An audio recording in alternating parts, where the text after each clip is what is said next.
every word. The House is getting enlightened, as was enlightened by others also. Please go ahead, sir. Mr. Chairman, sir, what is pending before the Supreme Court is the validity of the ordinance and specifically two questions referred to the Constitution bench. That has nothing to do with what is being debated in the House, number one. Number two, this is for all the members of the House, and it has some importance so far as the relation between the judiciary and the executive is concerned. I would request all the members of the House to have a relook at Articles 105, 121, and 122. There is absolute freedom of speech in Parliament, and whatever a member says in Parliament cannot be questioned in a court of law. I do not find a similar constitutional provision restricting the debates in courts. What the courts cannot do under 121 is question the conduct of a judge in relation to a pending matter. The restriction that the House imposes on its own speech is self-imposed by the rules. And what do the rules provide? Mr. Chairman, sir, the rule says a member shall not discuss a matter of fact which is a court pending before a court of law. It's not a matter of fact that is what is being debated. It's a question of law. It is not even an interpretation of law. It's on a debate on law. Now, Mr. Chairman, sir, so where as sub judice is concerned, the bill takes away 3A from the ordinance. To my mind, it's a perception, I may be wrong. To my mind, when 3A has been taken out of the ordinance and it is not there in the bill, the questions referred to the Constitution bench stands self-answered.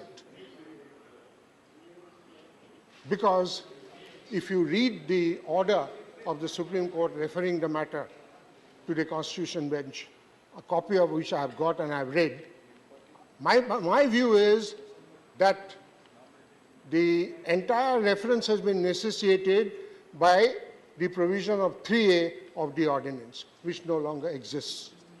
Therefore, it is the prerogative, the right of the members of the House to debate. The question of sub judice doesn't come. So far as overreaching or outreaching the order of the court, Supreme Court is concerned, very shortly put, the position in my perception is this. The state legislature makes laws for the states, the parliament makes laws for the union territories. For the National Capital Region of Delhi, which has a special status, the state legislature or the legislature of Delhi makes the laws on the state subjects, except 3.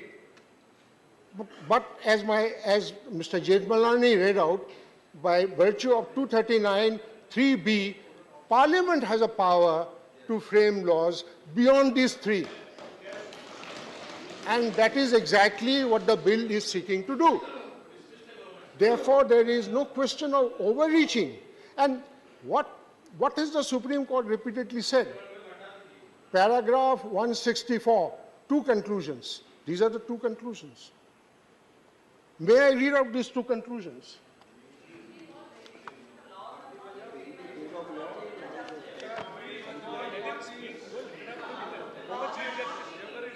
The legislative 164C, the Legislative Assembly of the NCTD has competence over entries in List 2 and List 3, except for the expressly excluded entries.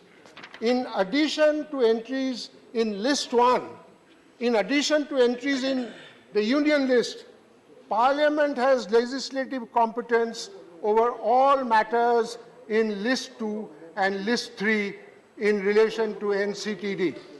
This is the conclusion in paragraph 164. C. Paragraph 164F. The executive power of the NCD with respect to entries in List 2 and List 3 shall be subject to the executive power expressly conferred upon the Union by the Constitution or by a law enacted by Parliament. So this is the conclusion of the Supreme Court. And therefore,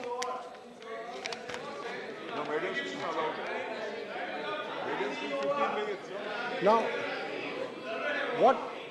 what has the Supreme Court repeatedly held in the 2018 judgment and the 2023 judgment? Precisely this. And I'm very grateful for the fairness shown by the first speaker, Dr. Singhvi. If I'm not mistaken, what Dr. Singhvi said, the power of Parliament is not in dispute. He said it very fairly. The power of the legislative competence of Parliament is not in dispute. Then why would this law be bad? This law would be bad if it violates the fundamental rights, number one. Number two, if it violates any other provision of the Constitution, and if it violates the basic structure of the Constitution. Right. Honorable members, Yes. I don't have to remind honorable members, it's a maiden speech. Yes, please. And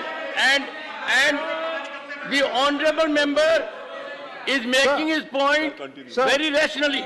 Sir, It is one point of view. I will take. Well, the chair has taken a call. I will take 2 And minutes. bear with it. Sir, Sorry. you have 15 minutes. You have 15 minutes. Should we? So far as One second. fundamental Honorable right is member, concerned. Honorable member, one So far- second. One second. Yes. This House should not set an example that an honorable member with huge experience in his matter is making a point. And every time you rise and tell me, time is over. It is my authority on a maiden speech. Sorry. Honorable members, I have given adequate time to every member on the maiden speech. Yes. And I had every time pleaded with you to show respect. Merely because what the point is being made, it is required not to be registered, but to be digested. And you will have an opportunity to deal with it. We are getting input in this House from a very experienced legal mind. We got it from Dr. Singhvi. We got it from Mr. Chidambaram. We got it from Mr. Mahesh Jethmalani. We have to get also from Mr. Gogoi. Please, sir. In any case, Honorable Chairman, sir, I have come to the end of it. Violation of fundamental rights. The only fundamental right that can be violated is perhaps Article 14, and that too, the limited part of Article 14, that the law is arbitrary. Is this law arbitrary? This doesn't appear to be so. The law may not be to my liking. That does not make it arbitrary. Absolutely. Next, does it violate the basic feature of the Constitution? Sir, I have to say something about the basic feature. Please. There's a book by Mr. Andarajuna, Yes. the former Solicitor General, on the Keshavananda Bharti case. Yes. Having read the book, my view is that the doctrine of basic structure of the Constitution has a very debatable jurisprudential basis. I would not say anything more than this. I wouldn't say anything more.